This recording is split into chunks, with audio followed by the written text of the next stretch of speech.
ನೀವು ವಿಲಿಯಂ ಜೊತೆ ವೆಹಿಕಲಲ್ಲಿ ಹೋಗುವಂಥ ವಿಷಯ ಹೇಳಿದ್ರಿ. ಆದರೆ ಒಂದು ನಿಮ್ಮ ಅದೃಷ್ಟ, ಆ ಮನುಷ್ಯ ಟರ್ನಲ್ಲಿ 2 ಟೈರಲ್ಲಿ ಹೋಗೋದು ಅದನ್ನು ತಾವು ನೋಡಿಲ್ಲ ಅನಿಸುತ್ತೆ.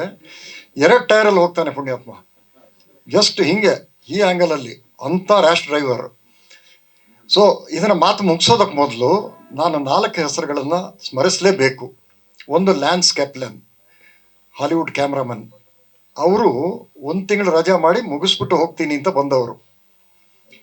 ಸೊ ಆ ಲೈಟಿಂಗ್ ಪ್ಯಾಟರ್ನು ನಾನು ಆ ಮನುಷ್ಯನ ಹತ್ರ ನೋಡಿದ್ದೇನೆಂದರೆ ಆ ಕಮಿಟ್ಮೆಂಟು.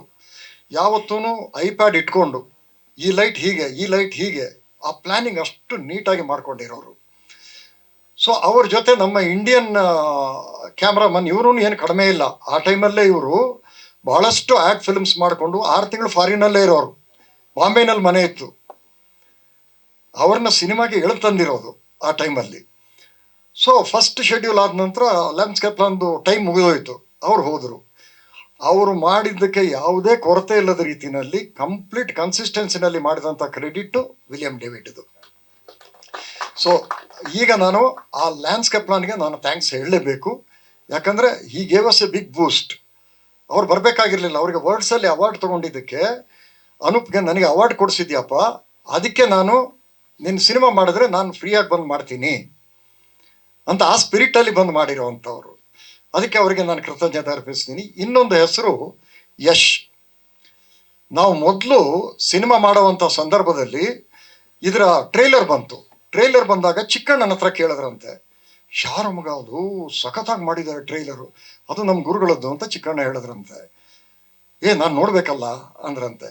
ಆಗ ಶೂಟಿಂಗು ಶ್ರೀರಂಗಪಟ್ಟಣದಲ್ಲಿ ನಡೀತಾ ಇದೆ. ನಾವು 3 ಜನನು ಇಮಿಡಿಯೇಟ್ ನೆಕ್ಸ್ಟ್ ಹೋದ್ವಿ. ಭೇಟಿ ಮಾಡಿ ನೋಡಿದಾಗ ಅವರು ಭಾಳ ಒಳ್ಳೆ ಮಾತುಗಳನ್ನು ಹೇಳಿದರು. ಅದಕ್ಕೆ ನೀವೊಂದು ಬೈಟ್ ಕೊಡ್ತೀರಾ ಅಂತ ಕೇಳಿದ್ವಿ. ಖಂಡಿತ ಕೊಡ್ತೀನಿ ಅಂತ ಒಂದು ಬೈಟು ಕೊಟ್ಟರು. ಕೊಟ್ಟು ಬಂದ ನಂತರ ಆ ಬೈಟ್ ನಮಗೆ ಎಷ್ಟು ಉಪಕಾರ ಮಾಡ್ತು ಅಂದರೆ, ಎಲ್ಲಿ ಹೋದಲ್ಲೆಲ್ಲ ನಮಗೆ ಅದೇ ನಮಗೆ ಶ್ರೀರಕ್ಷೆ. ರೋಡ್ ಶೋ ಇರ್ಬೋದು, ಸೋಷಿಯಲ್ ಮೀಡಿಯಾ ಇರ್ಬೋದು, ಎಲ್ಲೋದ್ರೂ ನಮಗೆ ಅದು ಹೆಲ್ಪ್ ಮಾಡ್ತಾ ಇತ್ತು. ಇದಲ್ಲದೆ ನೆಕ್ಸ್ಟ್ ಏನಾಯಿತು ಅಂದರೆ, ನಮಗೆ ಡಿಸ್ಟ್ರಿಬ್ಯೂಷನ್ ಅನ್ನೋದು ಹೊಸ ಸಿನಿಮಾಗೆ ಅಷ್ಟು ಸುಲಭ ಅಲ್ಲ.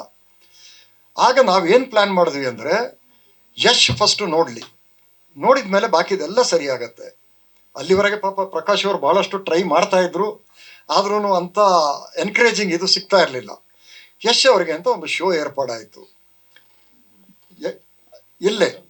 ಅವರು ನೋಡಿ ಇಮಿಡಿಯೇಟ್ ಅವರಿಗೆ ಎಷ್ಟು ಎಮೋಷನಲ್ ಆದ್ರು ಅಂದರೆ, ಅನೂಪ್ನ ತಪ್ಕೊಂಡು ಒಂದೇ ಮಾತು ಹೇಳಿದ್ರು, 2.5 ಗಂಟೆ ಒಳಗಡೆಗೆ ಈ ಸಿನಿಮಾನ ಇಡಿ, ಆಮೇಲೆ ಅದು ಅದರಷ್ಟಕ್ಕೆ ನಿಲ್ಬೇಕಲ್ದೆ ನೀವು ನಿಲ್ಸೋಕ್ಕಾಗಲ್ಲ. This was the comment by Yash. Is a great judge, is a very good editor. ಆ ಒಂದು ಎಕ್ಸ್ಪೆಕ್ಟೇಷನ್ ಅವ್ರು ಏನು ಹೇಳಿದರು ಅದು ಸತ್ಯ ಆಯಿತು ಮುಂದಿನ ದಿನಕ್ಕೆ. ಅದಕ್ಕೆ ನಾನು ಯಶ್ಗೆ ಥ್ಯಾಂಕ್ಸ್ ಹೇಳೋಕ್ಕೆ ಇಷ್ಟಪಡ್ತೀನಿ. ಯಾಕಂದರೆ ನಮ್ಮ ರಂಗಿತರಂಗ ಪ್ರಾಜೆಕ್ಟ್ಗೆ ಆಗ ನಾವು ಏನೂ ಅಲ್ಲದಿರುವಾಗ ಸಪೋರ್ಟ್ ಮಾಡಿದಂಥ ಏಕೈಕ ವ್ಯಕ್ತಿ ಅವರು. 2ನೇದು ಚಿಕ್ಕಣ್ಣ ಮತ್ತು ಪ್ರತಾಪ್.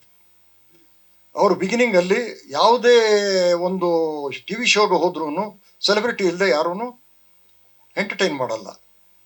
ಅವರಿಬ್ಬರು ನಮ್ಮದೇ ಹುಡುಗರಾದರೆ ನಾವು ಬರ್ತೀವಿ ಸರ್ ಅಂತ ಹೇಳ್ಬಿಟ್ಟು ಅವ್ರು ಬಂದು ಸಪೋರ್ಟ್ ಮಾಡಿ ಎಲ್ಲ ಇದರಲ್ಲಿ ಸುಲಭವಾಗಿ ಸಿಗೋವಂಗೆ ಮಾಡಿದಂಥ ಒಂದು ವ್ಯವಸ್ಥೆ ಮಾಡಿದ್ದಕ್ಕೆ ಅವರಿಬ್ಬರಿಗೆ ನಾನು ಥ್ಯಾಂಕ್ಸ್ ಹೇಳ್ತೀನಿ. ಸೊ ಇವತ್ತು ಇಲ್ಲಿಗೆ ಬಂದು ನೀವೆಲ್ಲ ನಮಗೆ ಇಷ್ಟೊಂದು ತಾಳ್ಮೆಯಿಂದ ನಿಮ್ಮ ಸಮಯನ ಕೊಟ್ಟಿದ್ದಕ್ಕೆ ತುಂಬ ಥ್ಯಾಂಕ್ಸು.